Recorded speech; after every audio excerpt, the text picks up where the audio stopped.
Целый снаряд кричал.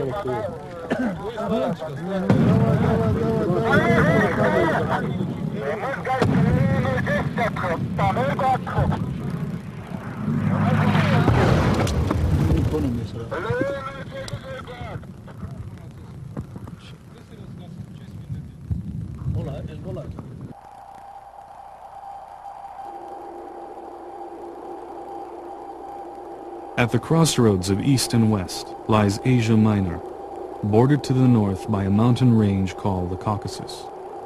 Thousands of years ago, near Lake Van, there emerged an Indo-European nation called Armenia.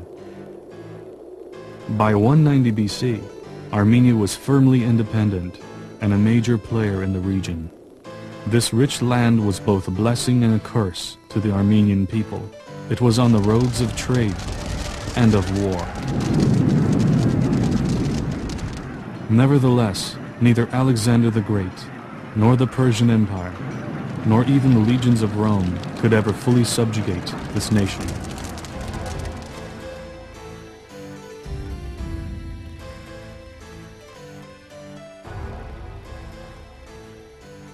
As Rome and Persia weakened, other forces invaded the region.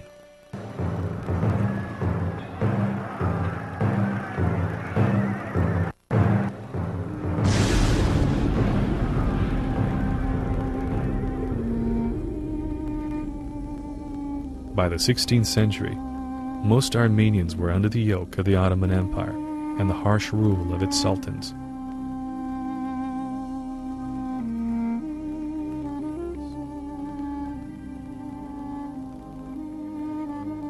By this time, there were two Armenias. One lay under the Ottoman Crescent, the other to the east, under the Russian Tsar. Within this land to the east of Yerevan was a region known as Karabakh. Armenians had lived here for millennia. It was a land of rich looming mountains and fertile valleys. Its name, roughly translated, means dark forest in the mountains. The Armenians of Karabakh were fiercely independent. Around Karabakh were their rivals, the Tatars, eventually called Azerbaijanis. These were predominantly Muslims and the ethnic relatives of the Turks.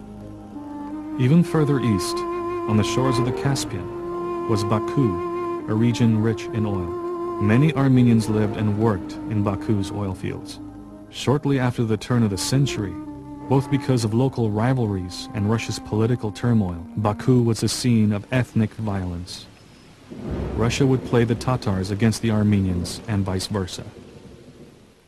Meanwhile, the Sultan of Turkey was deposed by a group of revolutionaries calling themselves the Young Turks. They promised reforms, and minorities living in the empire were allowed to join the military and serve in government. This experiment was doomed to fail. The driving mechanism in Young Turk policy was an ethnically pure Turkey, a Turkey for the Turks, and an empire that united all Turkish-speaking peoples. Turkey entered the First World War as a German ally. With the support of the German military, they would consolidate their power and solve the Armenian question once and for all. Under the pretext of war, the Young Turks ordered the deportation of Armenians from the empire's eastern provinces. This was supposedly for safety reasons. On April 24, 1915, Armenian intellectuals and leaders were rounded up and taken away. Armenians serving in the Turkish army had already been disarmed and put into labor battalions. In a systematic fashion, Armenians were marched into the deserts, starved, kidnapped, and frequently massacred. The Germans were aware of the atrocities, and although some Turkish and German voices protested the treatment of the Armenians, the military hierarchy of both powers suppressed all dissidents. It was expedient to wipe out an entire nation. A very small percentage fought to defend itself from annihilation. Forming small bands, they were called fedayin, a word used for a fighter ready to give his life. The Armenian population of Van, fearing for their lives, drove away the Turkish garrison.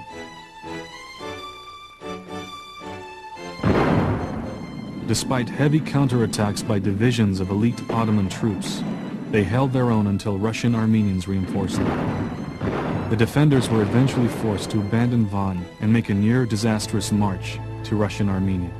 Despite pockets of resistance, and the goodwill of a number of Turkish Schindlers, forced marches and massacres eventually claimed over 1 million Armenian lives.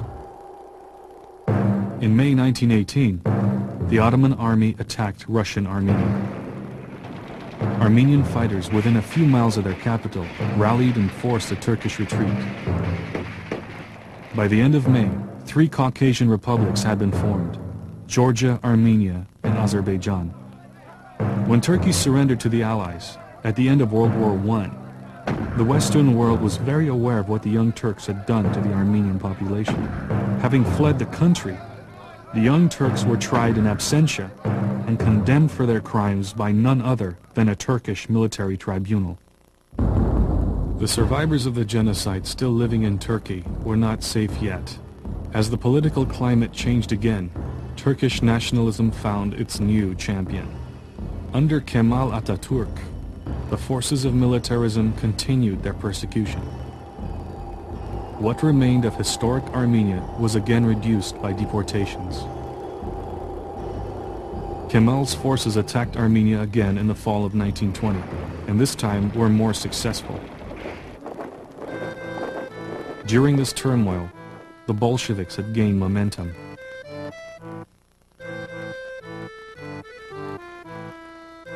Armenia was a land of famine and poverty. She could do nothing but surrender to communist control. By 1921, the Soviets had full control of the Caucasus. The Soviet leader, Joseph Stalin, instituted a divide-and-conquer policy. Reneging on an earlier promise, Karabakh was cut off from Armenia proper and placed within Azerbaijan as an autonomous region. In the decades that followed, the Armenian population of Turkey was nothing more than a shadow of its former self. Turkey publicly denied that the genocide had even taken place. Russian Armenia was ruled by the Soviets, who tried to suppress her religion and identity, and the majority of the Armenian population lived abroad, awaiting assimilation. There was one place, however, where a spark would ignite a new era in Armenian history. In February of 1988, Armenian demonstrators began the first freedom movement in the Soviet Union. Protesting Soviet and Azeri oppression, they demanded independence and that Karabakh be joined to Armenia. The Parliament of Karabakh proclaimed itself an independent republic. A few days later, the Azeris retaliated with ethnic violence in the city of Sumgait. Then in December of 1988, Armenia was hit with a disastrous earthquake. The Soviets did what little they could to send help. Azerbaijan and Turkey hindered relief missions from the outside world by blockading Armenia. In 1990, this time in the capital city of Baku,